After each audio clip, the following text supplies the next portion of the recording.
Bismillahirrahmanirrahim. Assalamualaikum warahmatullahi wabarakatuh.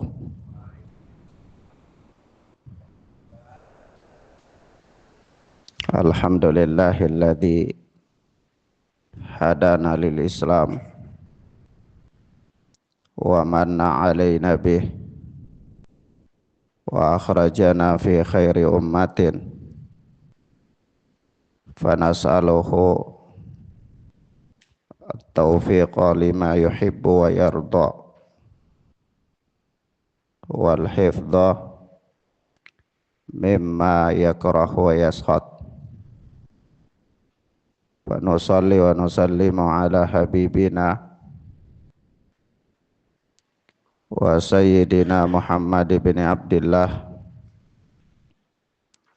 wa ala alihi wa ashabihi wa man tabi'ahum bi ihsanin ila yaumil qiyamah. Amma ba'd. Ikhwanna fid din, a'azzani Allah wa iyyakum, yang mudah-mudahan dirahmati dan dimuliakan oleh Allah Subhanahu wa ta'ala. Setelah pada pertemuan yang lalu kita bacakan keterangan daripada Syekh Abdul Razak hafizana wa hafizahullah terhadap ucapan Al-Imam Al-Muzani rahimana wa rahimahullah tentang ajal dan batas langkah kehidupan manusia yang terputus tatkala telah habis rizkinya di dalam kehidupan dunia, yang merupakan salah satu tahapan dari tahapan-tahapan hari kiamat, di mana manusia berpindah dari alam dunia ke alam barzakh dan seterusnya dengan suatu proses yang namanya mati, di mana Allah Subhanahu wa ta'ala mengatakan innaka mayyitun wa innahum mayyitun. Sesungguhnya engkau wahai Muhammad sallallahu alaihi wa alihi wasallam akan mati dan mereka pun akan mati. Dan begitulah manusia mengalami masa penantian di dalam alam barzakh dengan berbagai macam hal yang mereka hadapi di sana, sampai ditegakkannya hari kiamat oleh Allah Subhanahu wa ta'ala. Sebagaimana Allah Azza wa Jalla mengatakan dalam ayatnya, inna sa'ata atiyatun akadu ukhfiha litujza kullu nafsin bima tas'a. Sungguh hari kiamat itu pasti akan datang. Aku sengaja menyembunyikan kapan datangnya hari kiamat itu litujza kullu nafsin bima tas'a, supaya masing-masing manusia diberikan balasan sesuai dengan apa yang dia usahakan. Maka pada hakikatnya kematian seorang hamba, apakah kematiannya itu di atas kasur yang empuk, atau kematiannya di tepi jalan, kematiannya dalam keadaan sehat walafiat, atau kematiannya ketika dia terkapar beberapa lama di pembaringannya karena dia sakit dan seterusnya, semuanya nama mati. Semuanya nama mati. Tidak ada perbedaannya. Orang mati di atas kasur empuk kemudian dia punya fadilah, punya keutamaan, sementara mati di tepi jalan dia tidak mempunyai keutamaan. Tidak ada. Semuanya nama-nama, namanya adalah mati. Namun sungguh perkara yang kemudian membedakan kedudukan manusia adalah bagaimana nasibnya di alam kubur dan nasibnya di alam akhirat. Sebab itu setelah Al-Imam Al-Muzani rahimana wa rahimahullah berkata, wal khalqu mayyituna bi ajalihim inda nafadi arzaqihim wa inqita'i atharihim. Dan seluruh manusia, seluruh makhluk mereka akan mati pada ajal yang telah ditetapkan oleh Allah kepada mereka. Dan tatkala telah habisnya rizki mereka dan terputuslah atau terputusnya langkah kaki mereka dalam kehidupan dunia. Thummahum ba'da daqtati fil kuburi musa'alun. Kemudian setelah itu mereka setelah menghadapi himpitan di dalam kubur musa'alun, mereka ditanya oleh Allah Subhanahu wa ta'ala. Inilah ucapan Al-Imam Al-Muzani yang kita akan jelaskan pada pertemuan di pagi hari ini. yakni kata beliau, thummahum ba'da daqtati fil kubur musa'alun.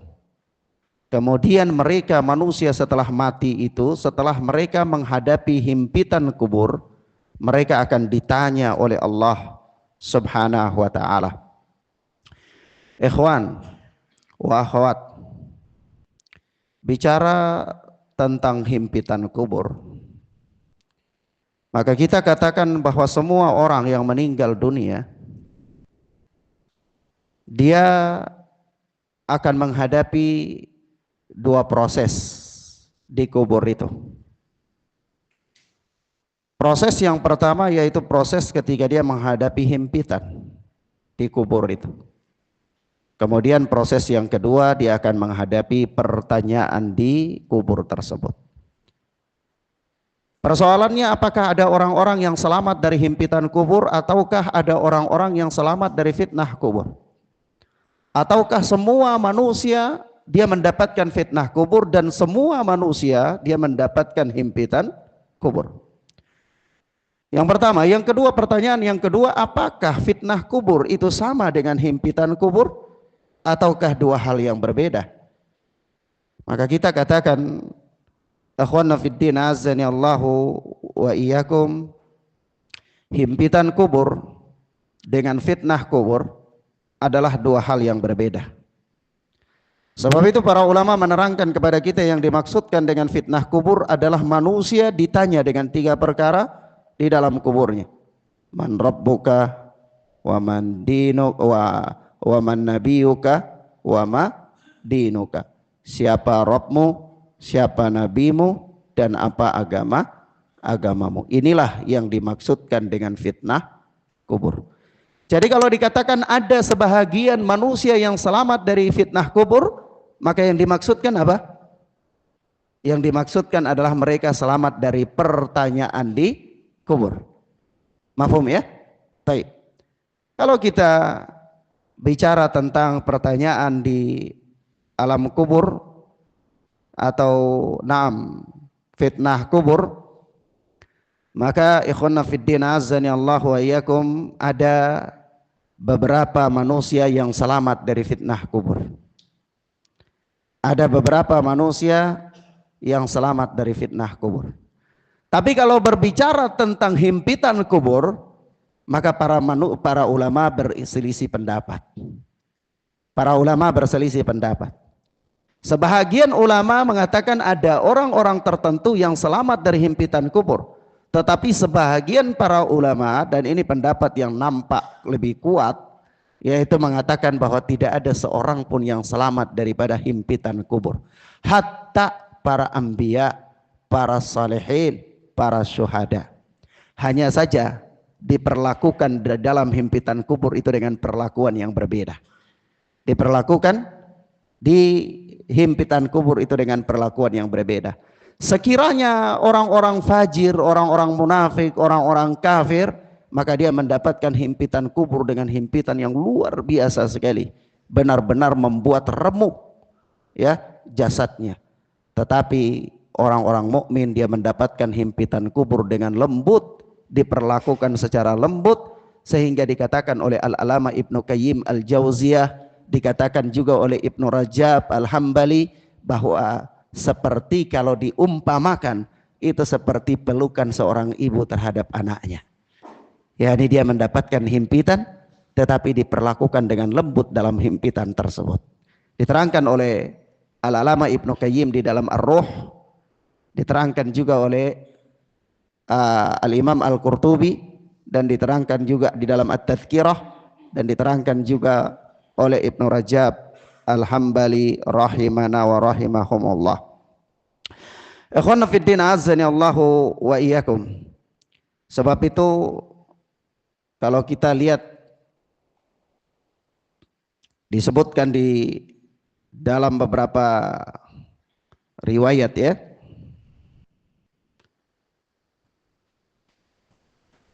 disebutkan di dalam beberapa riwayat oleh diantaranya ketika menjelaskan hadis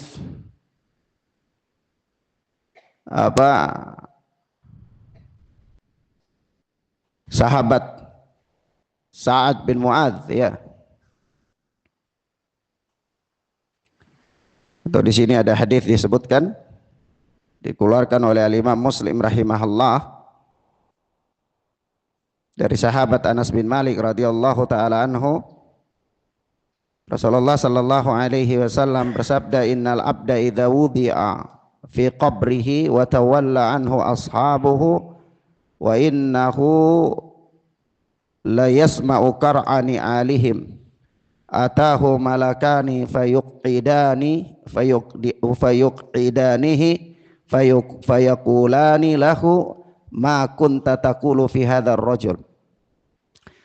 Sesungguhnya seorang hamba apabila idza wudi'a fi qabrih, apabila diletakkan di kuburnya, wa tawalla anhu ashabuhu, dan orang-orang yang mengantarnya itu bergegas kembali pulang tinggalkan tempat itu, wa annahu la yasma'u qar'ani alihi ni alihim, maka dia mendengar suara sandal-sandal mereka.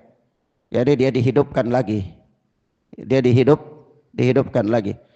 Pertanyaan mendasar, apakah dia dihidupkan di situ adalah rohnya saja ataukah dengan jasadnya? Maka sang mayit yang diletakkan di kuburnya itu, ketika dia dibangkitkan lagi, dihidupkan lagi, itu dia hidup dengan roh dan jasad. Dia hidup dengan apa? Roh dan jasad. Jasad yang dikuburkan itu dikembalikan kepadanya rohnya, maka disitulah dia hidup lagi. Tetapi kehidupannya dia pada kali yang demikian ini adalah kehidupan barzakhiyah. Kehidupan apa? Barzakhiyah yang tidak bisa dipikirkan oleh manusia kaifiatnya. Ya. Nah, sebagaimana manusia tidak mampu memikirkan bagaimana kehidupannya syaitan, manusia tidak mampu memikirkan bagaimana kehidupannya iblis, ya, bagaimana kehidupannya bangsa jin dan seterusnya, ya. Nah, ini lebih-lebih lagi, kehidupan barzakhiyah adalah kehidupan yang manusia tidak mampu memikirkannya, tetapi dia hidup dengan kehidupan barzakhiyah dengan roh dan jasadnya. Ketika rohnya dikembalikan di situ. Di sini ada pertanyaan, bagaimana Ustadz kalau orang dia meninggal tapi tidak dikuburkan? Misalnya dia meninggal tenggelam, atau dia meninggal kebakaran, ya, dan seterusnya. Bagaimana? Apakah dia mendapatkan perlakuan seperti ini? Apakah dia ditanya di kuburnya atau tidak, padahal dia tidak dikuburkan? Maka jawabannya dia ditanya. Hanya penyebutan penguburan di sini adalah penyebutan berdasarkan keumuman. Artinya setiap orang yang meninggal dan dia telah sampai di alam barzakh, maka peristiwa pertama yang dia hadapi itu adalah dia harus menghadapi apa? Himpitan kubur, kemudian dia menghadapi pertanyaan kubur. Tidak peduli apakah dia dikuburkan, apakah dia dibakar, apakah dia ditenggelamkan di lautan. Mafhum ya ikhwan? Paham ya? Nah, sehingga jangan pernah ada asumsi, oh kalau begitu saya kalau mati dibakar aja biar tidak ditanya di kubur, karena tidak ada di kubur. Atau bagaimana orang yang mati tenggelam, dia lolos dari pertanyaan kubur karena dia tidak di kubur dan seterusnya. Atau juga mungkin ada asumsi, Oh, berarti dia ditanya ini ketika orang-orang yang mengantar jenazahnya kembali meninggalkan kuburnya. Berarti kalau seandainya orang-orang yang datang ke kuburnya itu tidak habis-habis, maka dia tidak akan ditanya. Karena mungkin masih berisik, malaikat mau datang takut, masih banyak orang nggak bisa tanya ke dia. Akhirnya ada kuburan wali-wali tertentu yang sudah ditanya oleh malaikat karena pengunjungnya datang terus-menerus sampai hari tadi. Ini asumsi yang batil. Asumsi yang apa? Batil. Maka kita katakan di sini penyebutannya ini adalah berdasarkan keumuman. Ya, mafhum ya ikhwan? Penyebutannya di sini berdasarkan keumuman. Dan ini tidak boleh main logika di sini. Tidak boleh main logika di sini karena ini termasuk di antara perkara iman terhadap hari kiamat. Kalau beriman terhadap adanya hari kiamat, beriman terhadap hal-hal yang belum bisa dirasakan atau ditangkap oleh indera manusia. Belum bisa ditangkap oleh indera manusia. Nah, ini bicara tentang perkara gaib. Nah, kemudian apa kata Rasulullah sallallahu alaihi wasallam di sini dalam hadis ini, yaitu watawalla anhu ashabuhu, ketika orang-orang yang mengantarnya itu kembali pulang meninggalkan kuburnya, fa innahu la yasma'u qar'ani alihim, dia mendengar detak suara sandal mereka. Dia hidup ya. Mayit mendengar enggak? Mendengar. Mayit mendengar tidak ikhwan? Mendengar. Dia dengar orang di atas. Di atas kuburnya dia dengar enggak? Dengar.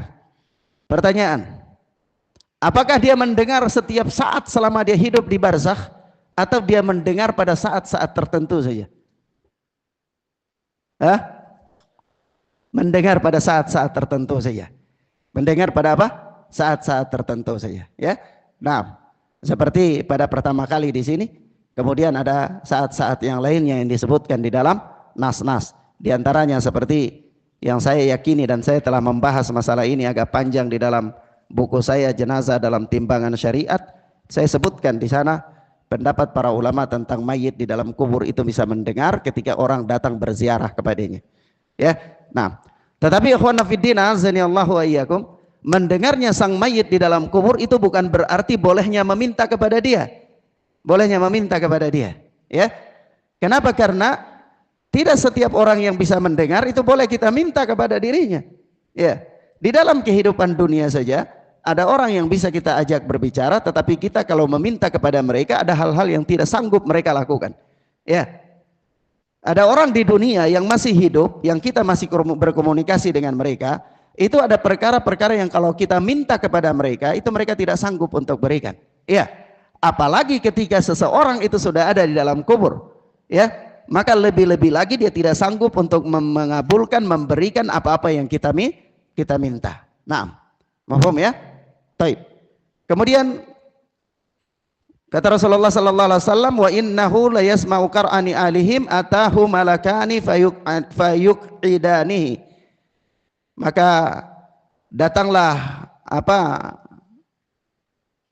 dua orang malaikat, kemudian malah dua malaikat itu sudah disebut orang ya, tapi dua malaikat ya, datanglah kepadanya dua malaikat, kemudian malaikat itu mendudukkan dia, si orang yang ada di dalam kubur itu, fayakulani lahu, kemudian dua malaikat itu berkata kepadanya, ya, ma kunta taqulu fi hadzal rajul, apa yang kau katakan tentang orang ini, yakni tentang Nabi sallallahu alaihi wasallam.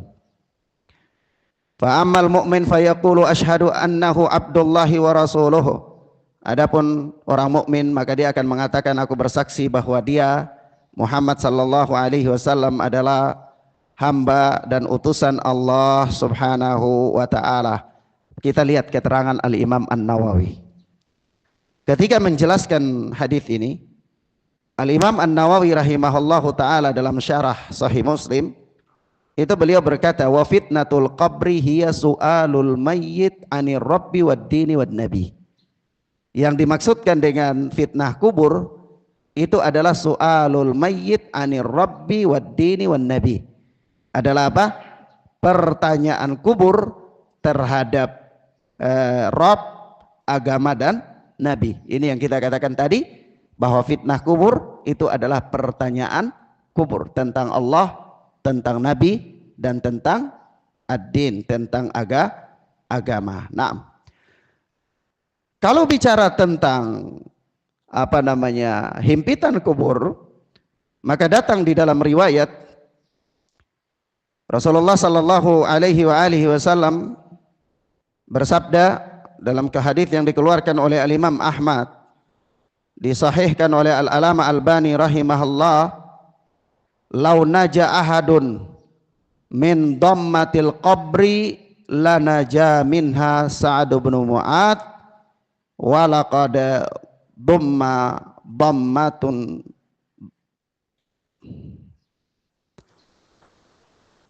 dhammatan thumma furrija anhu."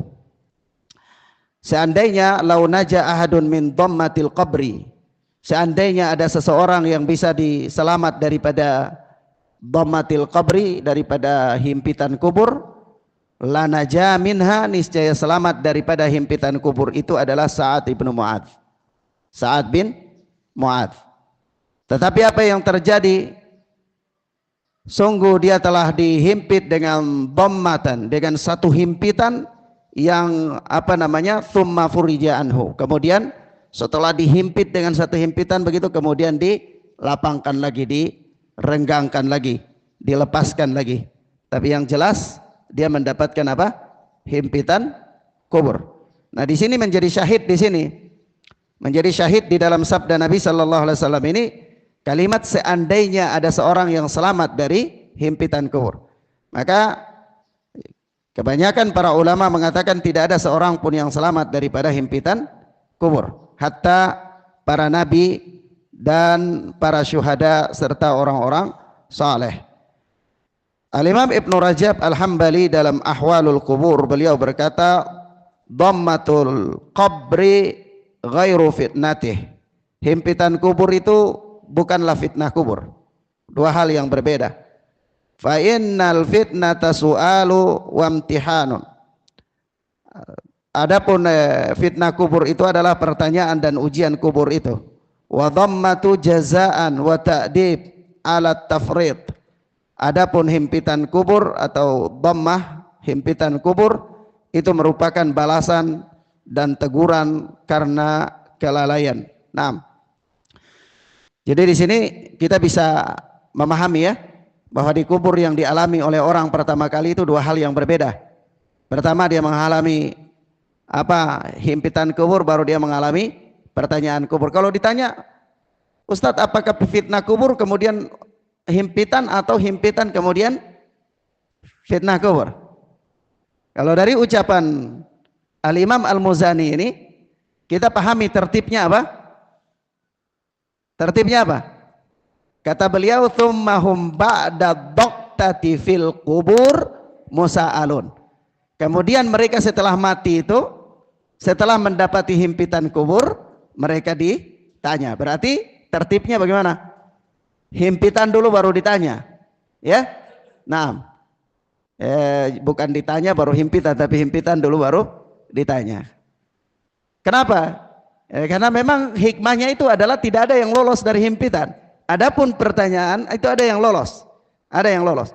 Sehingga disebutkan kepada kita dalam beberapa riwayat yang telah Anda rangkumkan dalam apa catatan pribadi Anda ketika melihat masalah ini. Itu ada beberapa manusia, kelompok manusia yang selamat daripada apa? Fitnah kubur. Baik, kalau bicara tentang himpitan kubur sudah selesai, paham ya? Paham ya? Bagaimana kaifiatnya himpitan kubur kepada orang-orang yang beriman? Seperti pelukan seorang ibu terhadap anak, begitu kalau dikatakan oleh para ulama, diantaranya Ibn Rajab, diantaranya Al-Imam Al-Qurtubi, ya, dan yang lainnya. Artinya Allah Subhanahu wa taala sangat sayang terhadap orang-orang yang beriman, ya kawan. Ya. Orang-orang yang beriman itu di dunia Allah perlakukan mereka dengan kasih sayang yang luar biasa. Sampai di akhirat pun Allah perlakukan mereka dengan kasih sayang yang luar biasa. Sampai seandainya kalau mereka itu harus mendapatkan siksaan, siksaan pun itu dilembutkan oleh Allah Subhanahu wa taala kepada mereka. Iya, coba antum bayangkan, mendapatkan himpitan kubur saja Allah lembutkan himpitan kubur kepada mereka. Subhanallah, nikmat mana lagi yang kita ingkari, ya ikhwan? Ya. Nikmat mana lagi? Kapan lagi kita tidak bangun dari keterpurukan kita di dalam kelalaian? Kapan lagi kita tetap terus tenggelam di dalam apa? Dosa dan kemaksiatan kita? Kapan lagi kita sadar dari apa? Kealpaan kita dalam kehidupan dunia? Bukankah Allah telah memberikan kita nikmat demi nikmat dan rahmat demi rahmat? Tidak pernah Allah bosan untuk memberikan kenikmatan itu kepada kita. Allah perlakukan kita karena keimanan kita itu dengan apa? Perlakuan yang sangat baik dan lembut. Ikhwan, tetapi ingat bahwa setiap kenikmatan yang Allah berikan kepada seorang hamba, jika tidak disyukuri maka kenikmatan itu dapat berubah menjadi musibah, dapat berubah menjadi adab. Bukankah Allah tabaraka wa taala telah mengatakan kepada kita, la in syakartum la azidannakum wa la in kafartum inna adabi lasyadid. Kalau kalian itu pandai bersyukur maka akan aku tambah, tapi kalau kalian kufur maka nikmat itu berubah jadi adab, yaitu apa? Inna adabi lasyadid. Adabku itu amat pedih, kata Allah subhanahu wa ta'ala. Nah, maka kita lihat di apa namanya fitnah kubur. Kita lihat di fitnah kubur. Ada beberapa golongan manusia yang selamat dari fitnah kubur. Yang pertama, orang yang mati syahid. Orang yang mati syahid, yaitu di dalam medan perang. Orang yang mati syahid dalam medan perang. Kenapa? Karena kalau kita lihat penjelasan-penjelasan para ulama dan beberapa riwayat terkait dengan hal ini, maka orang yang berada di medan perang itu kilatan pedang yang apa menyambar nyawanya, kehidupannya itu adalah cukup sebagai fitnah kubur. Ya, cukup. Artinya kata para ulama begini, orang yang meninggal atau di dalam medan perang itu dia telah diuji. Dia telah diuji dalam kehidupan dunia dengan suatu ujian yang dahsyat, tapi dia tetap beriman, maka di kubur dia tidak ditanya lagi, karena fungsinya adalah apa? Seorang itu diuji keimanannya. Sementara di dalam medan perang ketika berhadapan dengan musuh itu ujian paling berat, mau beriman apa mau kufur, ya, mau beriman atau mau kufur. Maka dari itu disebutkan dalam beberapa riwayat, kafa bibariqati suyufi ala ra'sihi fitnah. Cukuplah kilatan pedang di atas kepalanya itu sebagai ujian bagi dirinya. Ya, cukuplah apa? Kilatan pedang di apa atas kepalanya itu ujian bagi dirinya. Nah Ustaz, tapi zaman sekarang kan perangnya modern, tidak pakai pedang lagi, pakai apa? Senapan aja. Udah ada kilatan pedang lagi. Maka kita katakan hatta terbunuh dengan kondisi apapun, ini kilatan pedang ini adalah kalimat umum berdasarkan keumuman ya, peperangan.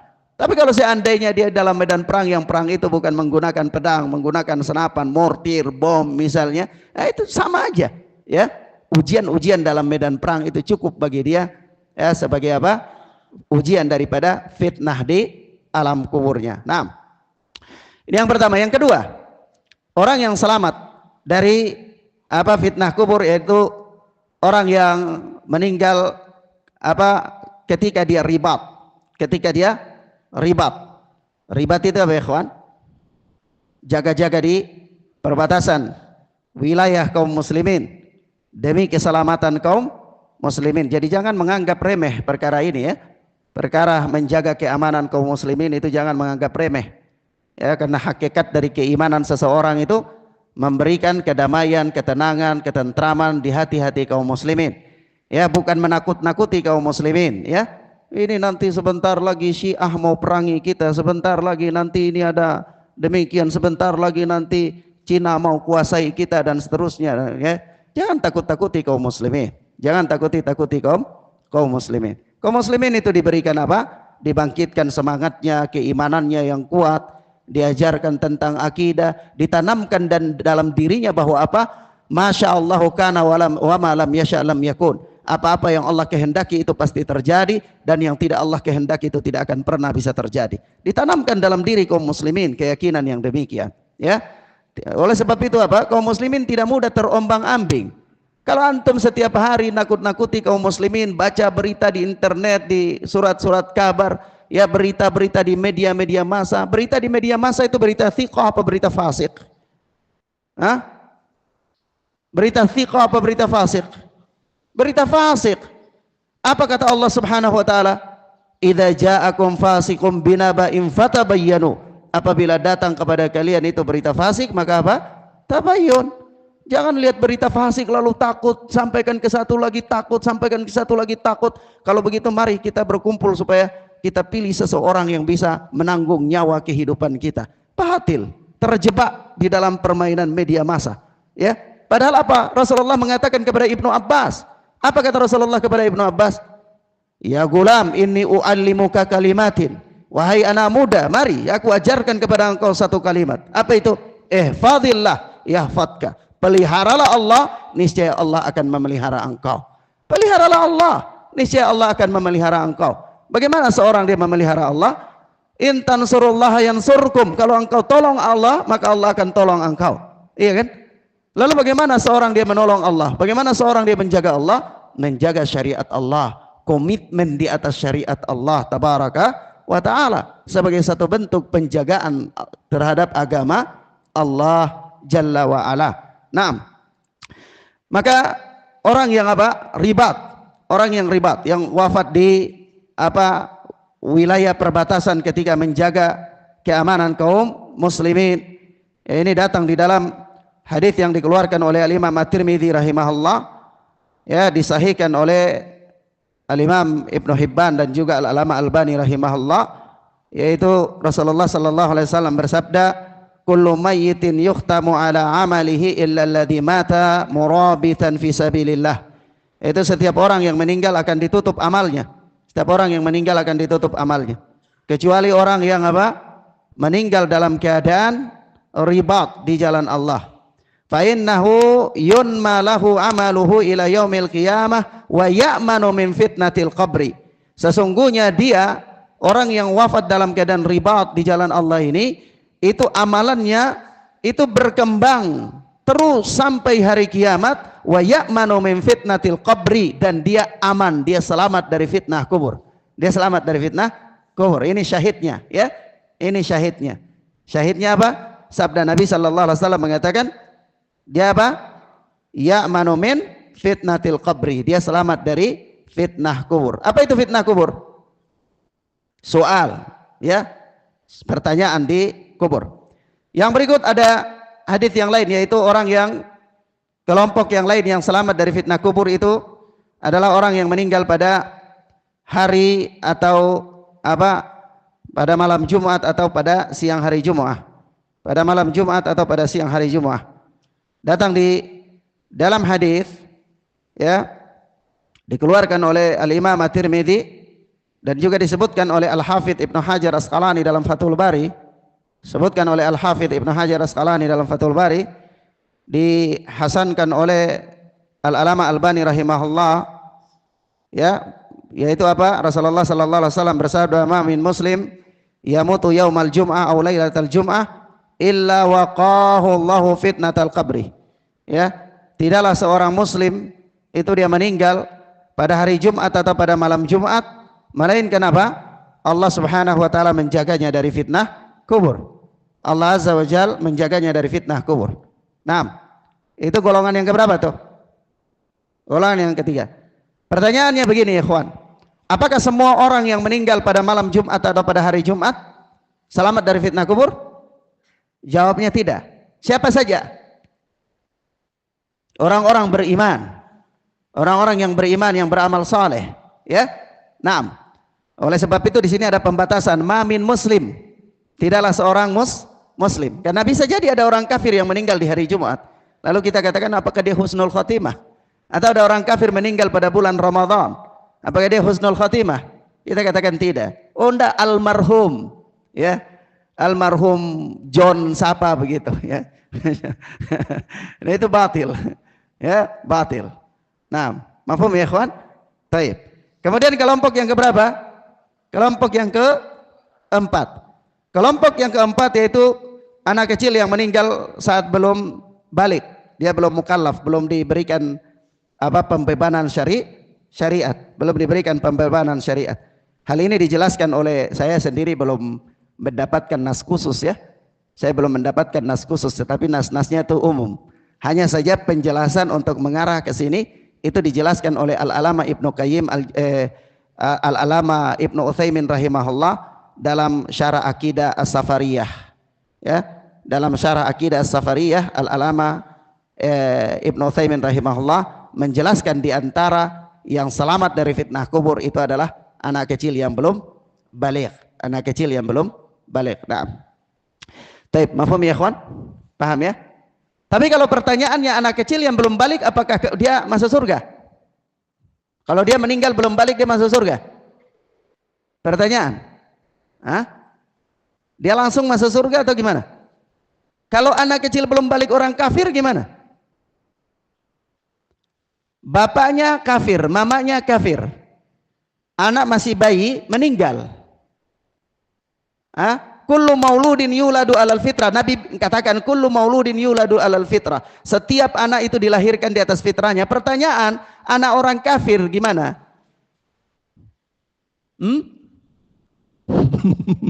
Masuk surga? Hah? Dirinci gimana perinciannya?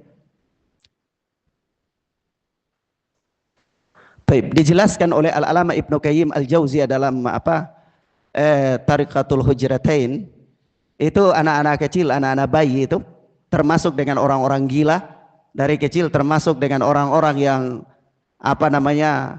wafat dalam masa fatrah, belum ada kepada mereka dakwah, belum sampai kepada mereka dakwah, itu mereka dihukumi dengan hukum dunia di dunia, tetapi di akhirat mereka akan difitnah, akan diuji sebelum dimasukkan ke surga atau ke neraka. Ya, nah, jadi kalau di dunia dia dihukumi dengan hukum dunia berdasarkan keadaannya. Jadi kalau dia gila itu kafir, ya itu dia kafir di dunia. Kalau anak bayi orang kafir di dunia, ya dia kafir di dunia, hukum dunia. Tapi nanti di akhirat dia bagaimana? Langsung dimasukkan ke neraka? Tidak. Allah tidak akan menghukum seorang hamba sebelum datang kepadanya penjelasan. Ya, jadi Allah utus lagi Rasul khusus kepada mereka. Nanti kalau mereka taat dimasukkan ke surga, kalau mereka bangkang maka dimasukkan ke dalam nerakanya Allah Azza wa Jalla. Maha adilnya Allah Subhanahu wa taala. Tidak ada yang luput dan tidak ada yang dimasukkan semena-mena oleh Allah dalam rahmat pun maupun di dalam adab Allah, sampai dikirimkan kepada mereka utusan. Ya, subhanallah ya. Hatta orang gila dikirimkan kepadanya utusan kalau sudah di akhirat. Di akhirat sudah nggak gila lagi ya.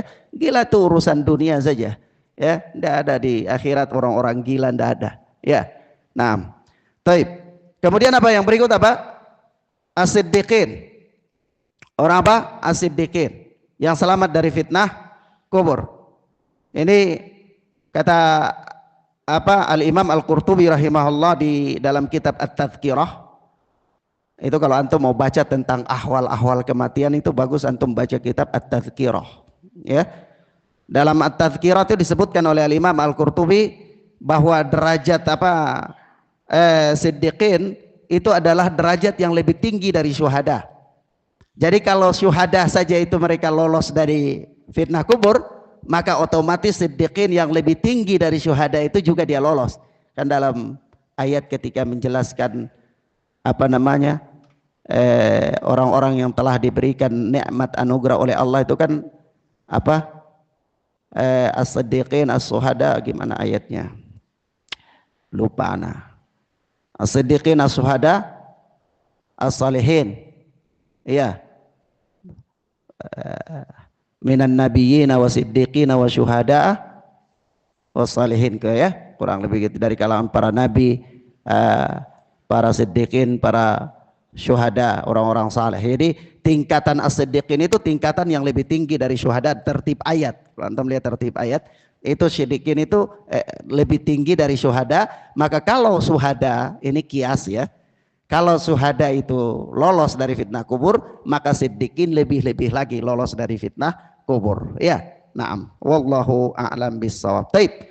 Ikhwana fiddin azani Allah wa iyyakum, ini beberapa hal yang kita himpunkan yang diterangkan oleh Nas bahwa golongan-golongan yang selamat daripada fitnah kubur. Taib. Kalau ditanyakan Ustadz, adakah amalan yang menyebabkan seseorang itu selamat dari fitnah kubur? Kita katakan ada.